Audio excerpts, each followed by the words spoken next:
Assalamualaikum warahmatullahi wabarakatuh. Sahabat berbagi kisah yang dirahmati Allah. Dalam sejarah peradaban Islam, terbentang kisah-kisah penuh hikmah yang melampaui dimensi ruang dan waktu. Salah satunya, ada cerita yang tampaknya sederhana, namun serat makna, tentang seekor anjing yang kencing di Masjid Nabawi di masa Rasulullah Shallallahu Alaihi Wasallam. Peristiwa ini sebagaimana diriwayatkan oleh Imam Bukhari, hadis nomor 174, bersumber dari Abdullah bin Umar. Kisah anjing yang kencing di masjid dalam masa Rasulullah Shallallahu Alaihi Wasallam bukanlah sekedar cerita tentang seekor hewan. Ia adalah cerminan keluhuran akhlak, kebijakan, dan kearifan Nabi Muhammad Shallallahu Alaihi Wasallam yang patut kita jadikan teladan dalam menjaga kesucian lahir dan batin, serta dalam bersikap terhadap sesama makhluk, tak terkecuali mereka yang dianggap berbeda atau nista. Suatu hari, ketika Rasulullah Shallallahu Alaihi Wasallam memimpin sholat jemaah di Masjid Nabawi, seekor anjing masuk dan buang air sembarangan di sudut masjid. Para sahabat dengan kegeraman hendak mengusir hewan itu. Melihat gelagat tidak mengenakan tersebut, Rasulullah Shallallahu Alaihi Wasallam segera memerintahkan para sahabat untuk tenang dan membiarkan si anjing menyelesaikan hajatnya. Sholat pun tetap dilanjutkan. Setelah usai, Rasulullah Shallallahu Alaihi Wasallam tidak menghukum apalagi menghina anjing tersebut. Beliau justru memerintahkan para sahabat untuk membersihkan bekas kencingnya dengan air dan tanah. Tindakan Nabi ini sontak membuat para sahabat bertanya-tanya, mengapa beliau tidak mengeluarkan anjing itu, terlebih lagi di tempat suci seperti masjid? Dengan penuh ketenangan, Rasulullah Shallallahu Alaihi Wasallam menjelaskan bahwa masjid memang merupakan tempat ibadah yang harus disucikan, namun bukan dengan menghardik makhluk, apalagi menghukum makhluk tidak berakal budi.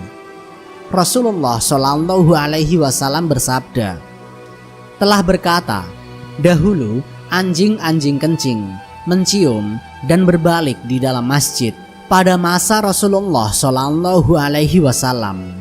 Namun mereka tidak menyiramnya dengan sesuatu pun dari itu. Hadis ini menjelaskan bahwa pada masa Rasulullah Shallallahu Alaihi Wasallam, anjing-anjing sering masuk ke dalam masjid dan melakukan berbagai aktivitas, termasuk kencing, menghadap, dan membelakangi kiblat. Namun para sahabat tidak menyiram air di tempat-tempat yang telah dimasuki oleh anjing-anjing tersebut. Sementara itu, ada sebuah hadis dari riwayat Abu Dawud yang bersumber dari sahabat Ibnu Umar yang menjelaskan juga di era itu, anjing setiap masuk ke dalam masjid Rasulullah, bahkan para sahabat tidak memercikan air ke tempat terkena kotoran anjing tersebut. Rasulullah Shallallahu Alaihi Wasallam bersabda, Ibnu Umar berkata, aku bermalam di dalam masjid pada zaman Rasulullah Shallallahu Alaihi Wasallam.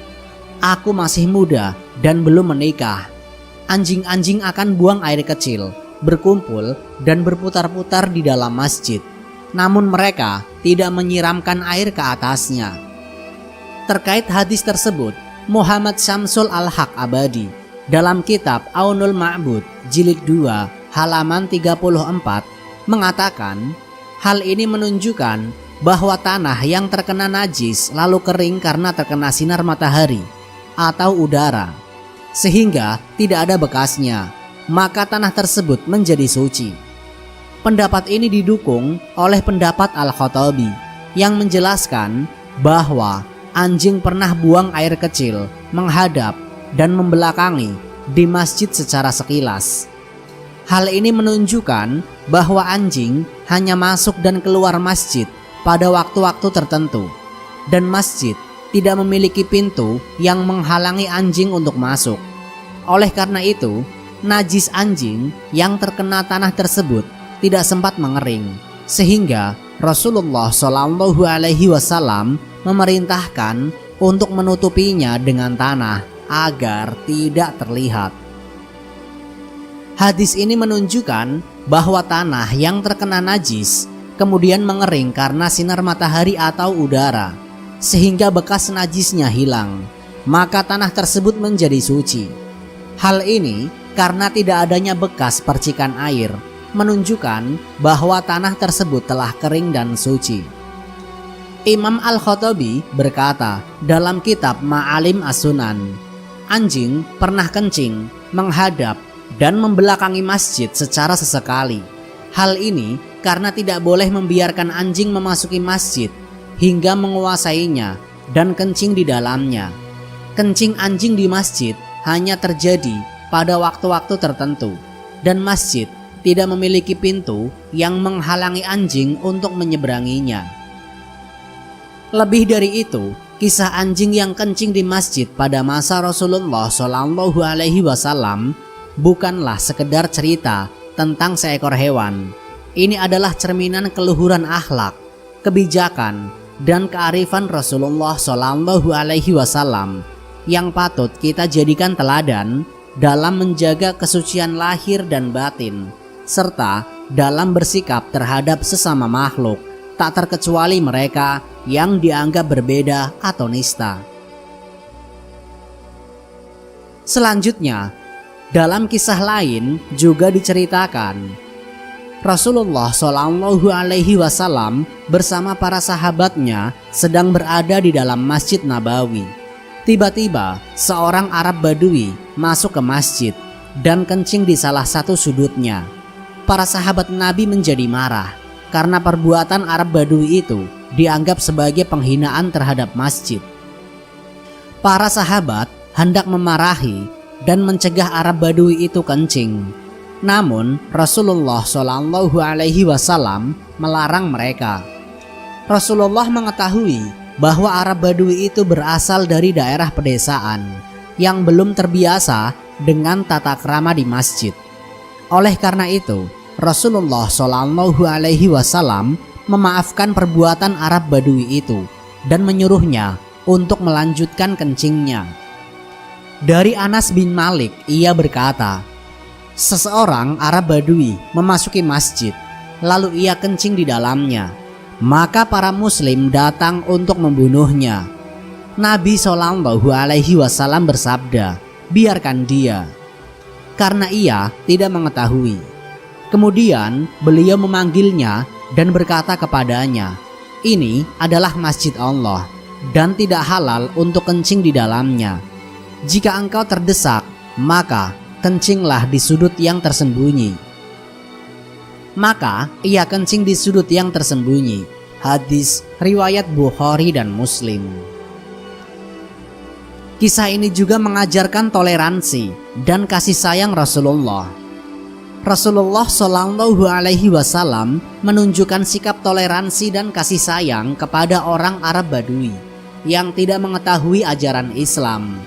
Nabi tidak marah dan tidak menghukumnya, melainkan menjelaskan kepadanya bahwa kencing di masjid adalah perbuatan yang dilarang. Hal ini menunjukkan Rasulullah Shallallahu Alaihi Wasallam adalah sosok manusia dengan akhlak yang tiada tanding.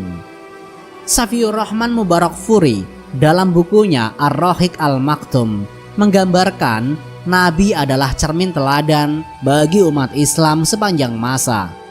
Tidak hanya sebagai Nabi terakhir, beliau juga dikenal dengan kedermawanan, keberanian, kejujuran, kesetiaan, dan kelembutan yang tiada tara.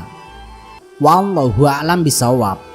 Semoga dari pembahasan singkat kali ini dapat memberikan manfaat baik bagi kita semua.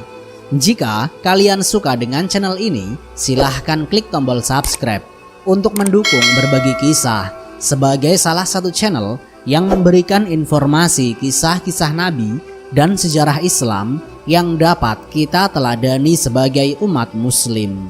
Akhirul kalam, wassalamualaikum warahmatullahi wabarakatuh.